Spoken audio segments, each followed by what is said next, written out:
One of my favorite activities when I was a kid was to ride my Razor scooter in endless circles in my driveway. But the problem was I never really left the driveway, and it was because the gutter was terrifying.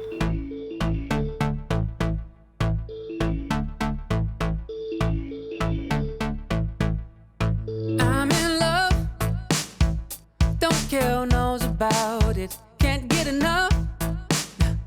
No, I can't do without you. Spending all my time thinking about you. I think I got a crush on ya. Yep, I got a crush on ya. Say goodbye to my lonely days. I'm so high, I'll do whatever it takes, yeah, to keep you by my side. No, I can't deny. Think I got a crush on ya. Yep, I got a crush on ya. I wasn't big enough or good enough on a scooter to make it through the gutter safely. I always wanted to get out the driveway, but in order to get out of the driveway, you'd have to walk up and carry your scooter through. And that wasn't fun. I wanted to be able to ride my scooter to the end of the driveway and into the street without any difficulty and be able to keep riding in the street. So I had to learn how to do something to get myself through or over the gutter safely, and I eventually taught myself how to bunny hop. The skill of bunny hopping on a scooter is something that I only developed because of what I like to call a desirable disadvantage. I go numb whenever you smile at me. I lose feeling all in my hands and feet. So distracted, I can't keep track of time. Think I got a rush on ya. Yep, I got a rush on ya. The glimmer in your eyes gets me every time. So, what is a desirable disadvantage? And it's exactly what it sounds like. A disadvantage, something that prevents you from accomplishing or makes accomplishing a task a little bit harder. In this case, the gutter being the disadvantage and the task wanting to get into the street. The desirability comes because it requires you and causes you to adapt or develop a strength that you otherwise would not. So in this case, being able to bunny hop. And that's something small now, and it's not a huge deal. But it was a big deal when I was a kid. None of my friends could do it, none of my siblings could, and it presented a lot of freedom, a lot of opportunities that otherwise would have been restricting if I stayed within the limits of the disadvantage. There ain't no sense in hiding, no, I'm crushing on you. You got that secret weapon, melts my heart in just 1 second. I lose all of my senses, oh, I'm crushing on you. Can't even imagine the kind Okay. of love could happen. So, riding a scooter, being able to bunny hop over a gutter may be a silly example. So here's a better one, a more realistic one.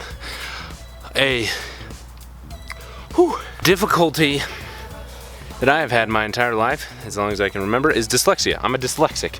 You may have noticed with the spelling in some of my videos. It wasn't until my mom took me to like a reading therapist or somebody to help me with my dyslexia, and I would go to him every week when I was younger. He would give me exercises to try and get better at reading. And one of them that I particularly remember, and it's because it continues to affect me, is when I didn't know a word, is trying to gather it with context clues. Because I had an assignment every single night. I had to read for 20 minutes or something like that with my mom. If I didn't recognize a word or couldn't pronounce it, I was supposed to sound it out and then use the context clues to try and figure out what it means and then ask my mom. Out of all the exercises, that's the one I remember the most, is because I got really good at context clues. Right? So the difficulty in this case is dyslexia.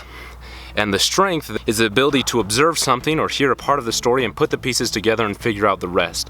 And I've gotten pretty good at it. And I mean, that's not the most useful life skill, but it's really helpful when making stories. It's helpful when trying to understand stories and watching movies. It's helpful when reading. It's helpful when talking to people and learning about them. It's helpful when playing the game Clue. I love the game Clue because of that, because I can infer well. So it's not the most helpful thing, but it's a strength that I developed because of the difficulty. I would not have that without the difficulty. So then dyslexia and the difficulty caused by that now comes desirable. Now, another example is my wife. She has anxiety.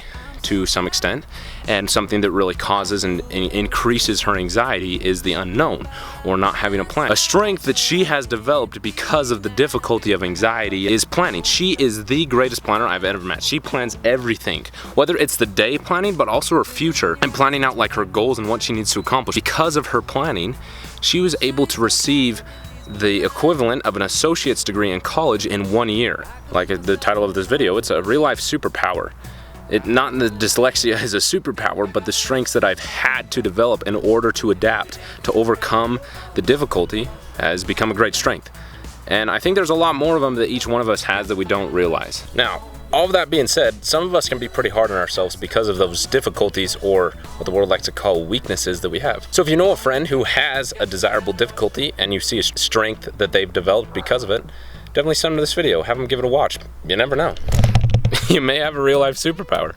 I'm in love, don't care who knows about it, can't get enough. No, I can't do without you, spending all my